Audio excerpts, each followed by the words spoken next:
Hello friends, welcome you all. आज मैं आपके लिए जो वीडियो लेकर आ रहा हूँ, देखिए बात करने वाले हैं एक केमिकल स्टॉक की। देखिए केमिकल सेक्टर के स्टॉक, केमिकल का मतलब ही आप देखिए डाइवर्सिफिकेशन।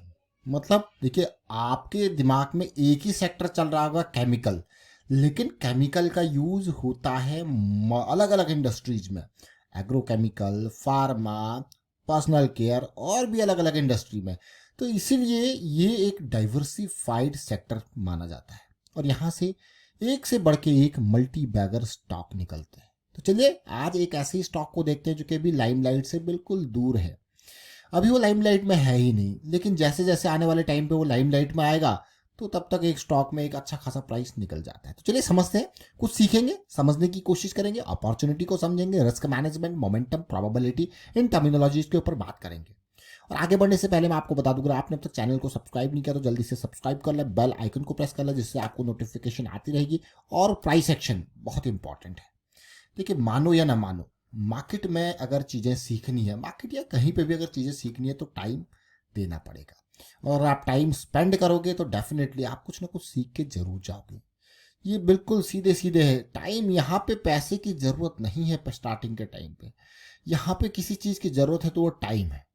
और जनरली लोग यही गलती करते हैं, वो टाइम देने से कतराते हैं और वो सोचते हैं कहीं से एक वीडियो देख ली या कोई एक टिप मिल जाए या कोई एक रिकमेंडेशन मिल जाए। लेकिन ये जो शॉर्टेस्ट पाथ लेने की हम कोशिश कर रहे हैं, ये काफ़ी डेंजरस है।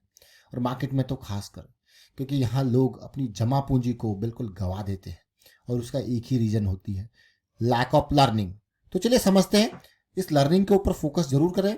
और आपके लिए ऑलरेडी काफ़ी डिटेल में, चाहे वो M60 करेक्शन हो, चाहे मैं कहूँगा 2 पॉइंट सिस्टम हो, हाई प्रोबेबिलिटी ब्रेकआउट्स हो, काफ़ी डिटेल में चर्चा करके इनको देखें, समझें, सीखें। आज चर्चा करेंगे। चर्चा करने से पहले देखिए, अभी हमने इंडाग रबर और एल्गी रबर के बारे में डिटेल में M60 करेक्शन को समझने की कोशिश करी। अब समझेंगे शिवालिक रसायन को। 647 का प्राइस। अभी देखिए, हम ये एक एग्रोकेमिकल और फार्मा केमिकल के ऊपर काम करता है और इसी तरीके से बहुत सारे एग्रो साइड के स्टॉक्स में एक पॉजिटिव मोमेंटम सा देखने को मिल रहा है। एक नज़र आप उनको देखना, समझना।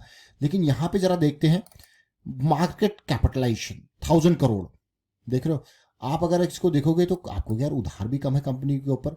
लेकिन अगर आप इसके रेवेन्यू को देखोगे तो आपको यार क्या ग्रो कर रही है कंपनी।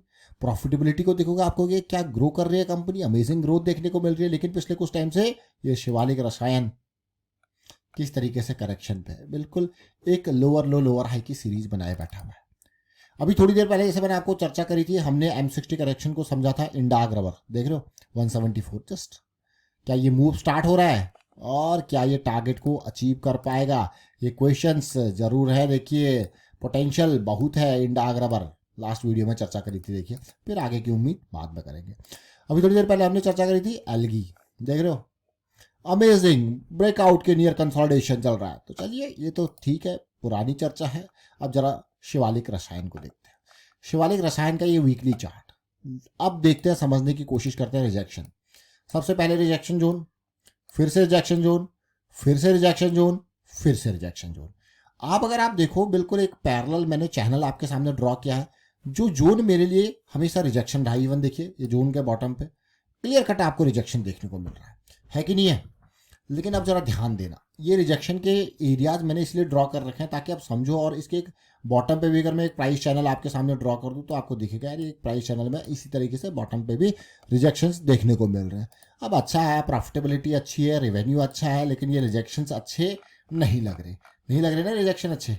तो जरा देखिए, जो अभी मंथ बीता है अप्रैल का, और उससे पहले अगर मैं कहूँगा जो मंथ मार्च का बीता, वो आपको बहुत कुछ बयां कर रहा है।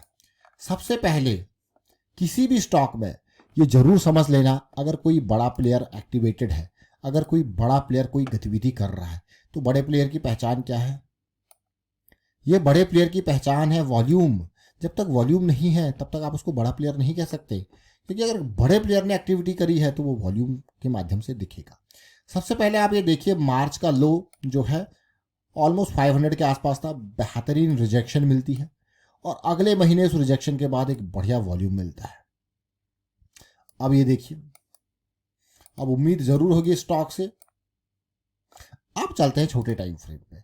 ये शिवालिक रसायन आपके सामने आने का कारण क्या है? एक तो इसकी क्वालिटी। दूसरा इसका रिजेक्शन। जिस जोन से ये बार बार रिजेक्ट हो रहा है वो जोन काफी आकर्षित कर रहा है। देखिए जिस जोन से ये बार बार रिजेक्ट हो रहा है, मैं क्यों कह रहा हूं, देखिए बार बार रिजेक्ट हो रहा है, देख रहे हो ना।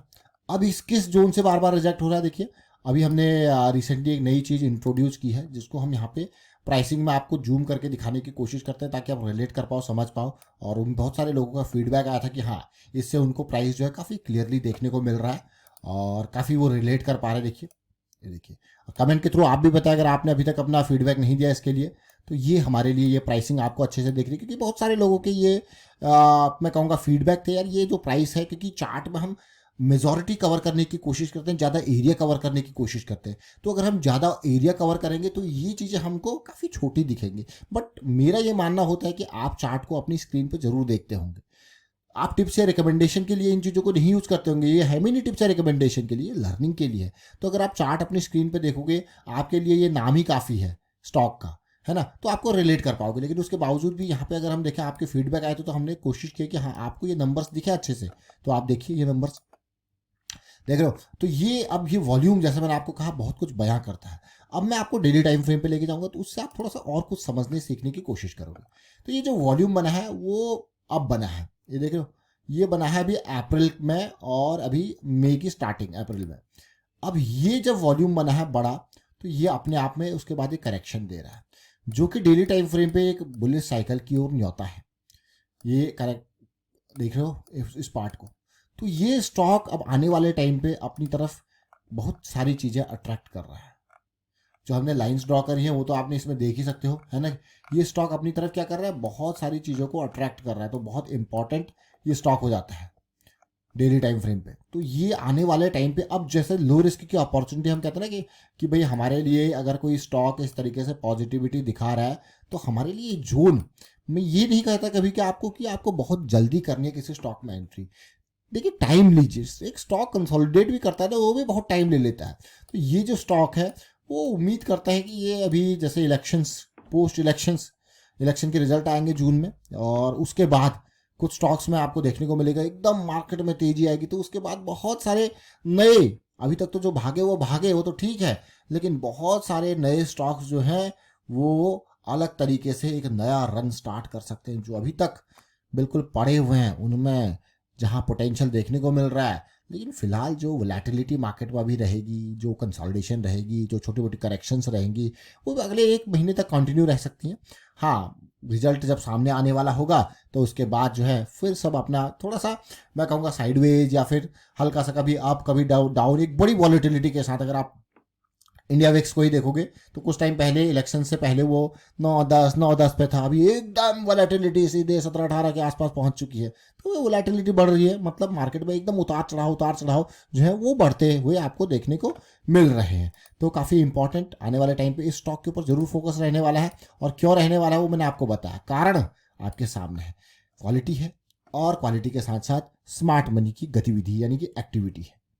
तो चलिए ये हमने समझने की कोशिश करी काफ़ी अर्ली स्टेजेस में मैं क्यों कह रहा हूँ क्योंकि अभी डेली पे मेरी साइकिल स्टार्ट नहीं हुई है और अगर आप यहाँ पे देखो आवरली में एक पॉजिटिव साइकिल स्टार्ट बनी जरूर है। वाइंड अप करता हूँ इस वीडियो को, आप शेयर कीजिए, लाइक कीजिए, प्राइस सेक्शन सीखते रहिए, प्रैक्टिस करते रहिए। प्राइस सेक्शन की सीरीज आपके लिए ऑलरेडी शेयर्ड है, इसको देखें, समझें, सीखें, प्रैक्टिस कीजिए एंड रिस्क मैनेजमेंट के बारे में अवेयरनेस स्प्रेड करते रहें। Thank you for watching the video.